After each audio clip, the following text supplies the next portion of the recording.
Well, so this is way too big. It fits here nicely, but then I have no wiggle room. So I'm gonna have to get a new shelf for this. This is my answer. I got a new shelf. Was not really cheap. Cheaper, but not really cheap. It will have two shelves.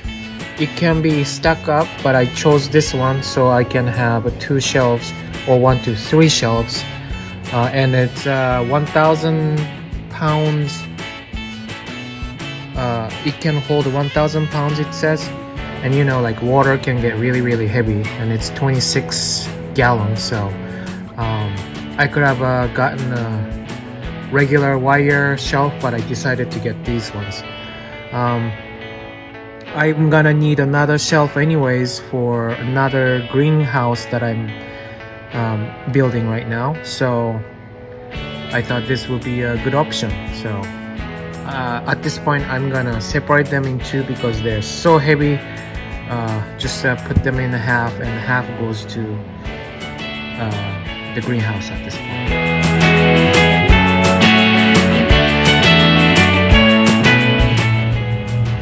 Okay, it's day 2. The cord came.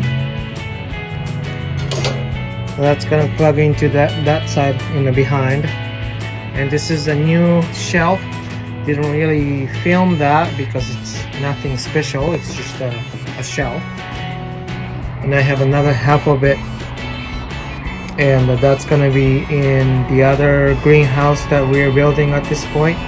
So now we're gonna go into the greenhouse. I have to make a space for it. So okay, so this is gonna be the station I need to move out here. It's all mess. That's the right side, which I don't know if it should stay on the right side at this point, but we'll see. I already moved a bunch of Hoyas and Laelia papyratas all the way on the higher shelf over there for now. And I still have to move those guys.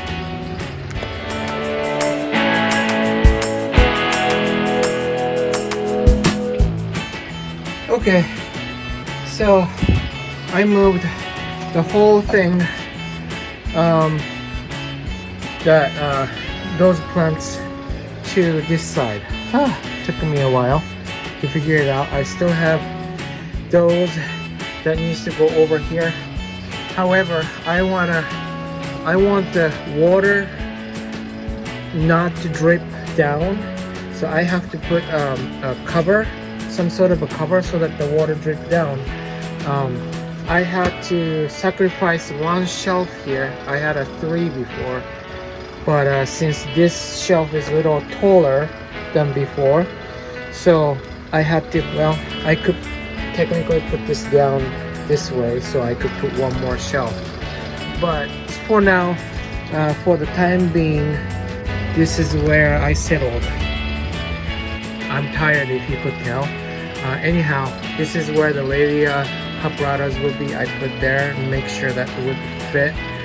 So yeah, so far so good. I haven't connected anything, but that's gonna be on day 3. So yeah.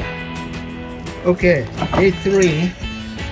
Finally connected the thing here like that. Here's a cigarette socket thingy. Goes to the pump. And here's the switch. Should be able to turn it off. And it doesn't do anything. I wonder why. Hold on. Oh, I see. Oh! This one didn't go all the way in. I just pushed it all the way in. And here's that. There we go. Yeah, it works. I put like about 1 bucket full, so it's like 2 gallon, 5 gallon, about 7 gallons in here at this point.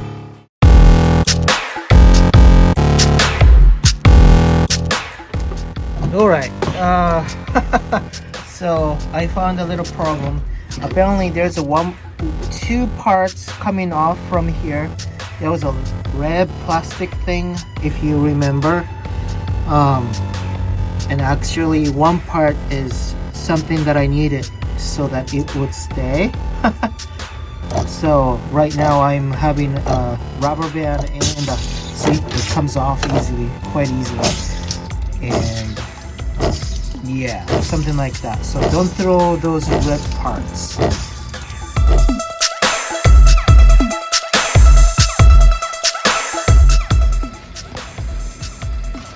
Okay, so this didn't work with this thing for some reason. It stays on, but then if I connect it to here and this start blinking, I talked to my friend electrician. He said I have to do some tests and eliminate the possibility. One of the possibility is that it's taking too much power for, this one, taking too much power to the fan and heater.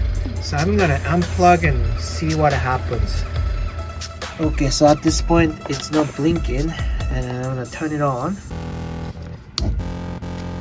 It's still doing that. Let's see if it will stay on and do something. It's still doing the same thing.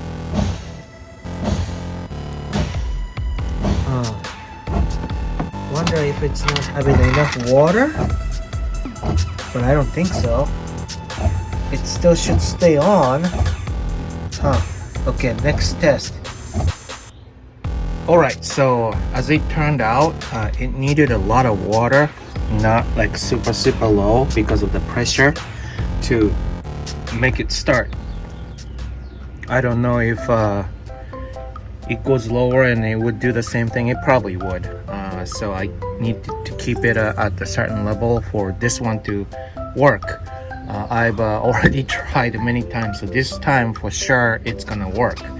Now let's turn this on. And then the cord and all that stuff, I made sure it works.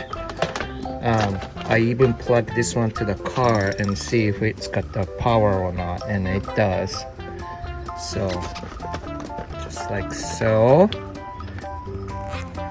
Okay, and turn it on. Where's the switch? There it is. Okay, now it's on.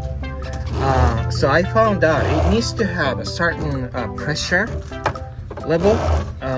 It's kind of do weird thing. So it's, if I want it to certain level, it gets super high pressure, as you can tell. And to keep this level, I have to keep it kind of lower. Otherwise, the pressure gets too high and it knocks out the plant and possibly hurts the plants also. So it's kind of in the middle level. The pressure, this is the knob, right? And yeah, so I'm thinking I'm going towards, oh, there's a little lever to keep it on. I just realized it. Like, how do I do this? Oh, I guess it's not for on, it's to keep it off or something like that. Anyways, so it definitely works now. And so just keep eye on the pressure, and the balance kind of needs to be right on, unfortunately. But I'm thinking if I have a shower nose, anyways, just like Greg has set up, I'm thinking that would solve the problem. I want the water to go out all, but then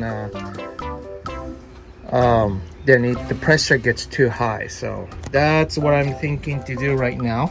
Anyways, it works now. I probably won't use it until like fall, when the when I will no longer use the faucet or the water from a faucet or the tap water, that's the word I'm looking for.